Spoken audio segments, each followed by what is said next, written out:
My best friend of 20 years made a move on my boyfriend when I went out to get bubble tea, as she nearly kissed him on the lips when I was gone for like maybe 30 minutes. And now I feel like my entire friendship with this lady has fallen completely apart. And at this point, I seriously just don't know what to do. Subscribe to Am I the Jerk and hit the bell to turn on notifications. Okay, for a bit of context, my best friend, who I will call Ellen, was recently cheated on by her long-term boyfriend. They'd been living together, but since the lease was under her ex's name, she's the one who had to move out. And it's here that Ellen asked to stay at my place while she figured things out. Now, I live alone and I'm rarely home because I spend most of the week at my boyfriend's place, so I told her that yeah, she's welcome to stay. As a side note, I work from home 3 days a week and I go into the office on Thursdays and Fridays. Now, since my boyfriend lives almost 2 hours from my work, I usually stay at my own place the night before my office days just to make the commute just a little bit easier. During those nights, I'd spend time with Ellen and check in on how she was doing, and one day she even told me that she was getting lonely staying there by herself. And it's here that she asked me, hey, could you spend the weekend with me? Now, I really wanted to support her, but I also wanted to spend time with my boyfriend. So I suggested that she could come stay with us for the weekend instead. I asked my boyfriend first and he said he had no problem with it, but trust me, this turned out to be a huge mistake. Saturday morning, the three of us were relaxing at my boyfriend's house, binge watching a TV show, and suddenly I craved some bubble tea, and I asked if they wanted to come with me. The shop was only like a few minutes away, but they said they were both comfortable on the couch and that they didn't really feel like going out. My boyfriend then suggested that I just order delivery, but I wanted an excuse to get outside and just enjoy the sunshine. So I decided to just go by myself, and I was gone for like maybe 30 minutes at most. When I got back, my boyfriend was standing in the kitchen making coffee while still watching the show from there, and Ellen was nowhere to be seen. I then asked where Ellen was, and I jokingly asked him, wait, why are you making coffee? I just brought back some bubble tea. He then told me that she had gone upstairs to the guest room, but as I reached for my phone to call her down, he stopped me and said, well, before you do, I need to tell you something. He then explained that while I was gone for only 30 minutes, Ellen noticed something on his shoulder. Maybe it was like dust or lint, and she just casually brushed it off. And when she did this, he didn't really think anything of it because it honestly seemed harmless. But then, without any kind of warning, she leaned in and kissed him on the cheek, close enough that it was almost on his lips. He then immediately pulled away and gently pushed her back as he was completely caught off guard. He said he didn't even know why, but he walked into the kitchen and just started making coffee even though he didn't actually want one. And I think he was just trying to process what had happened. According to him, Ellen immediately apologized. And before going upstairs, she said, oh, I don't know what came over me. And when I heard all this, dude, it felt like someone had pulled the floor out from underneath me. Like I couldn't even think of a response. Now, I trust my boyfriend completely. In all our times together, he's never given me a reason to question his honesty. So I never questioned what he was telling me. I was devastated, like not because of him, but because of my best friend. I honestly never imagined that she would do something like this. Oddly enough, I wasn't even angry at first. Instead, I was like instantly confused. Why would she do something like this? After what happened to her, like what are we doing right now? I then told my boyfriend I was gonna go upstairs and check on Ellen. He asked me to go easy on her because she was already in a terrible emotional state after everything she had been through. So I knocked on the guest room door and I tried to sound cheerful, and I said to her, bubble tea delivery for my best friend, and instead of answering, I heard sobbing. When I walked in, she was sitting on the bed crying, and she looked completely broken. Seeing her like that made it really hard to stay angry, I gotta be honest. I still couldn't stop thinking about what she had done, but I also couldn't ignore how devastated she looked. So I decided not to confront her immediately, but instead I comforted her. I told her that everything would be okay and that her ex didn't deserve her. But when I said that, she just cried even harder. After a few moments, she finally admitted everything. Without me saying a single word, she confessed exactly what my boyfriend had already told me. She said she didn't know what came over her. She wasn't thinking clearly. For a moment, she wasn't seeing my boyfriend as my boyfriend. And in her words, she saw someone else and just acted on impulse before reality hit her. And I gotta be honest, I still don't fully understand what she meant by that. She said she immediately realized what she had done after my boyfriend pushed her away. And she was deeply ashamed and embarrassed, and she just kept apologizing. My closest friend group consists of just 4 women, including Ellen. I don't want to tell the other 2 yet because I don't want to damage Ellen's reputation if this is something that we can work through privately, so I'm trying to look for outside perspectives. One last detail. Later that night, I remembered our living room camera. Even though I fully believe my boyfriend, I still watched the footage to see exactly what happened. And you know what? His story checks out. So now I'm wondering, okay, well, if I trusted him completely, why did I feel the need to check the footage? Does that mean that I subconsciously doubted him? Or was I just trying to process something that felt impossible to believe? Either way, I'm grieving the loss of trust in a 20-year friendship. So is this something that you could even forgive, or is this friendship over? Because I really don't know what to do.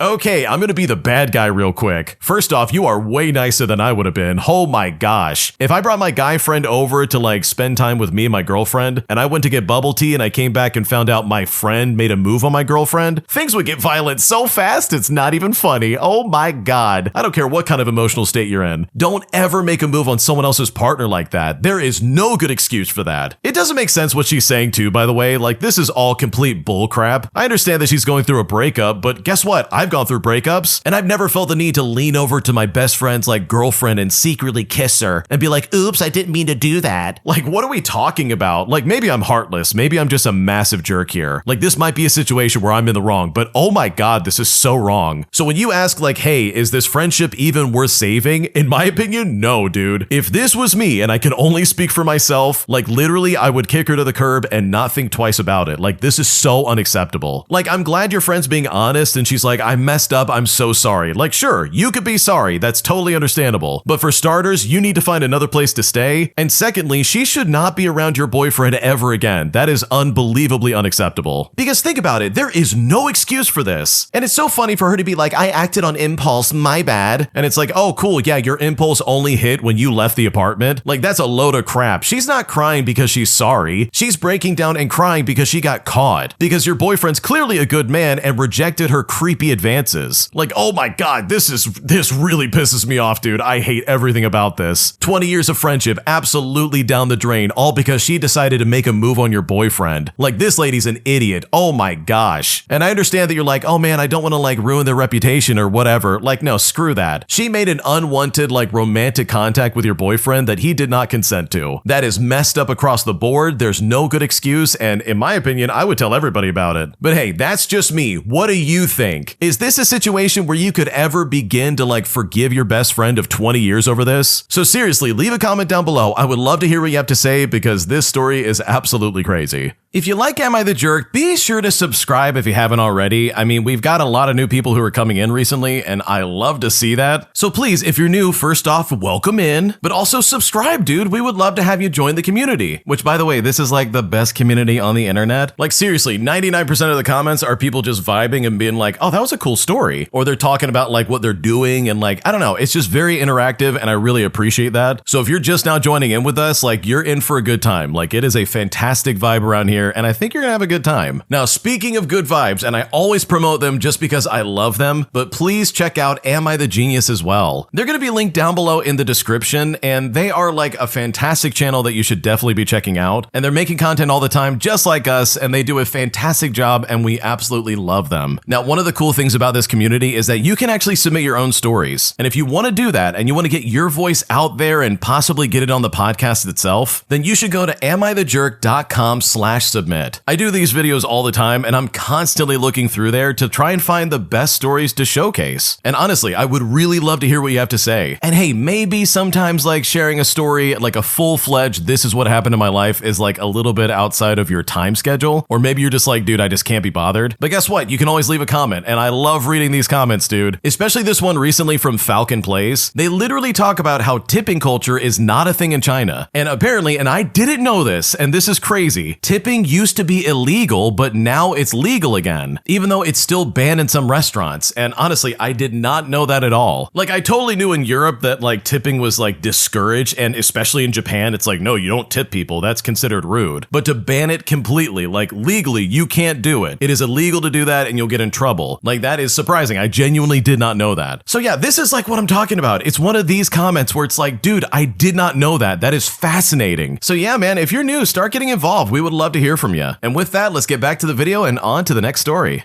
Am I the jerk for bringing my own chair to a family dinner after my uncle kept assigning seats based on how heavy you were? Because after I got lined on the wall with the other fat people, I decided to take matters into my own hands by bringing my own chair, causing way more drama than there needs to be, and honestly, I just don't know what to do now. Here's how it happened. Okay, so my uncle recently bought a new dining table with these light wooden chairs that he is extremely protective of. And the first time we ate there, he quietly moved two of the bigger relatives onto folding chairs because he said said the dining chairs had a lower weight limit. And seriously, when he did this, it was incredibly awkward, but nobody argued. But then by the next dinner, he had already put name cards on every seat. Everyone he considered smaller was at the table, while 3 of us were placed on folding chairs along the wall. In fact, mine wasn't even like facing the table properly. He said that he was only like protecting furniture he spent money on, and that people were being too sensitive about a practical issue. So this weekend, I brought my own sturdy dining chair from home, and I placed it at the dinner table before dinner. But when I did this, my uncle got annoyed and said I was making a spectacle in front of everybody. And I just told him the name cards and separate row of chairs were doing that already. He then asked me to either use the folding chair that he provided or just leave. So you know what? I left, and I took the food I brought with me. But now, because I did that, some of my relatives think I embarrassed him in his own home, while others say that his seating system was humiliating just to begin with. So am I the jerk here? Because I don't know what to do anymore. Okay, the original poster has it right, dude. Oh my gosh. This guy literally is sitting there putting down like name cards on these chairs, but somehow you bringing your own chair is somehow making a spectacle out of this. Not to mention the fact that this guy was like, oh, you're just being so sensitive about being fat. Like, holy crap, this guy was fat shaming in a way that was so obvious and blatant. Like, dude, what a piece of crap. That is so unbelievably toxic. So first off, like if I was in your shoes, I would not be going back over there to eat dinner. Like, are you kidding me right now? That's definitely a no-go for me. Like, I'm not gonna be treated like that. But also, if he really wants to play the whole like, oh, don't touch my really expensive chairs, they're way too fragile for your fat body. Like, dude, okay, we want to play that game? Fine, I'll bring my own chair. And no, I'm not sitting in that folding chair. That's stupid. So no, you're not the jerk, and your uncle is a complete idiot. Today, I got some petty revenge on my former boss by signing him up for notifications regarding a donation to honor a guy that he wrote up repeatedly who turned out to have cancer at our workplace. Because after this guy passed away, I was furious at my boss for the way he treated him. And even though it's small, this is like my way of getting back at this guy and showing him that his behavior was completely repulsive. Here's what happened. Okay, for a bit of backstory, my ex-boss was the bane to my existence when I worked for him. But here's the thing, even with that, this story isn't about me though. It's about the manager he treated poorly up until he died of cancer. This manager, let's call him Jacob, was amazing. When I got hired, he was the guy who did my interview, and he was very upfront about the expectations of the job, and overall was just a very nice man. Our job isn't exactly a modest one, but he said it was thanks to us that corporate could run smoothly, and without us, it wouldn't succeed. Well, about a year or two in, corporate hired his new boss, and let's call this guy Dale. And let me tell you something, Dale already had a bad reputation in the corporation with other facilities, and he was not exactly the nicest guy you would ever meet. My brother was also familiar with Dale in the corporation, and when he heard he was the new chief, my brother got frustrated. Needless to say, Dale was not a favorite with customers, and so it really makes me wonder how this guy even got the job, which honestly is beyond me. My manager oversaw our department and another department, and there were 2 other managers who saw over the other 2 departments as well. So basically, there were 4 departments in total, and Jacob overseeing 2 of them. And mind you, this used to be a 2-manager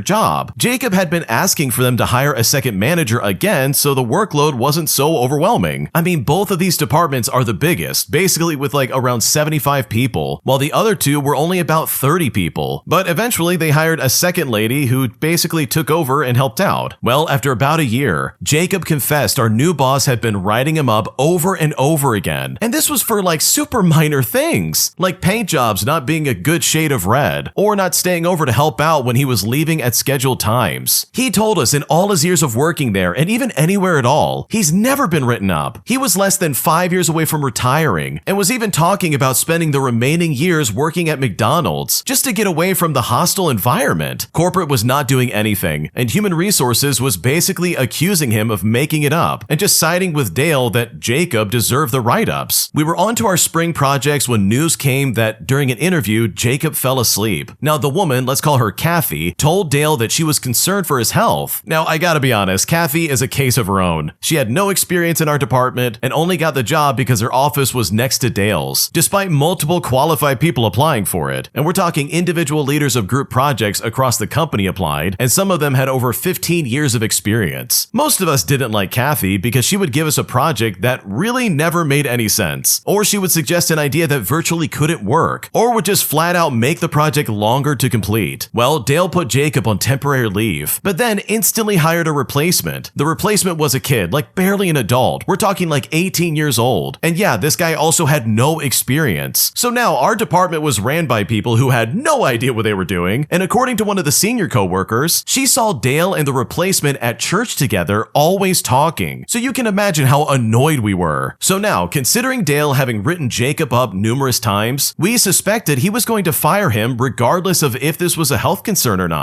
And it turns out it was. Jacob had learned a month later, after a lot of visits to the doctor, getting head scans and doing blood work, that he had lymphoma. It was secondary lymphoma that traveled to his brain. And only a day or two after he found out, he passed away. It broke all of our hearts to hear that. And while I definitely grieved, I decided to skip straight to the anger stage and would grieve my own way after I felt like I got my revenge. I then went to St. Jude's cancer research page and I signed up to donate once a month to the lymphoma research. And I did this with my money, but with his work email and work address. If you ever donated to St. Jude, they'd let you choose to donate the amount in honor of someone, in which in this case I chose Jacob. And then my boss would then get an email thanking him in honor of his donation to Jacob for lymphoma cancer research. And I really just don't even care if he cancels the subscription to the emails. I just wanted him to get the single one email thanking him for the donation and maybe some mail about donating itself. This happened many years ago, but I really felt like sharing it. So to honor Jacob, I bought a pinned Asian blue bee with a paper in the display that says "Be thoughtful." It's a reminder to always be thoughtful of what other people are going through, because sometimes you simply don't know the extent of it, and it's better to be kind than to be mean in the way that Dale was. Okay, I love this so much because, dude, first off, we've all had a Dale as a manager, and honestly, it is so frustrating to deal with. Like, good lord, I can't stand managers like this who just really are trying to ruin your life. They want you to get fired, they want you to be homeless. They're the kind of person that for some reason they have a vendetta against you. They will happily flatten your tires just to write you up for being late to work. Like, it is so obnoxious. I hate people like this. And this is especially hurtful because Dale didn't need to be like this. There's no reason for him to do this to Jacob other than just trying to get him fired so he can hire his church friends, which is so stupid, by the way. You're putting an 18-year-old in charge of a department. Like, literally 75 people are going to be staring at him like, okay, boss, what do we do? Like, that is so stupid. This guy doesn't know what he's doing. Why on earth would you hire him for that? So yeah, I love this revenge. I think this is fantastic. And I'm right there with you, man. I hope this guy does see exactly what those donations say and somehow has, like, I don't know, a self-reflective moment where he made the self-reflective decision that, yeah, maybe I shouldn't be that much of a jerk. Because if you were just a little bit kinder and understanding of people's situations, then maybe you would understand why Jacob fell asleep at work. The guy was literally dying of cancer, and here you are bullying him at work just trying to get him fired. That was honestly awful, and Jacob definitely did not deserve that. Am I the jerk for not stopping for my friend during a road trip? Because after we had to like keep going to make sure our cabin was secure for this festival we were going to, my friend eventually just got pissed off at us and said we didn't care about her safety, claiming that we drove off without her even though we told her that, hey, we can't keep stopping for her daughter. And now I kind of feel like a jerk, and I just don't know if I made a mistake by pushing forward and making it to our destination. And now I just don't know what to do. Okay, so for the past 10 years, 5 of us who became friends during school have gone to the same festival and rented cabins in the area. It's just over a 5-hour drive from where we meet up, and my van fits 8 people. So the rule has always been, if there is space, you can bring your significant other or partner, but you definitely cannot bring any kids. Well, 2 days before we left, our friend, who I will call Anne, said that she would not be able to get someone to look after her 3-year-old daughter for the 5 days. But then she offered to get a hotel room next to the cabins for her and her daughter and drive her own car, since my van is from the 80s and it has no crash safety or way of like mounting a child seat. About halfway into our trip, we have scheduled a stop at a restaurant, so we just left at the exact same time. But after about 45 minutes, Anne called us and said we needed to stop so her daughter could go to the toilet and eat. And since we weren't in a hurry yet, we just decided to stop and wait for her. Well, after 20 minutes, we started again, but after another 30 more minutes, she called and had to stop again, this time for almost 50 minutes. After our scheduled stop at the restaurant, it was now like 6 o'clock with almost 3 hours left of driving. We had to check in and get the keys to the cabin before a certain time. So I told Anne, hey, look, if she has any more stops, then we just need to continue and get to the cabin. She then said that she was not expecting any more stops, but an hour and a half later, she called called and said, oh yeah, we have to stop again. So I straight up reminded her that, hey, we don't have that much time left, so we're gonna continue on. So we arrived and checked in maybe about 45 minutes before like we really needed to be there, and then waited for Anne by the hotel just down the road from the cabins. When she arrived like almost at midnight, she told me that it was irresponsible to leave her and her daughter to drive alone late in the night, and that she could have broken down along the way, and that I was stressing her out by mentioning that we had the cabins and that we had a deadline. For the first 3 days, she spent most of the day inside her hotel room and only meeting us for dinner at the hotel, but usually leaving early when her daughter started to cry or like make noise. But then by day 4, she drove back home without telling any of us until she got home, and for the last 10 days, she's been pretty hostile and saying we don't take her or her daughter's safety seriously. So am I the jerk for trying to meet our deadline and not be late to this cabin? Because right now I don't know what else to do.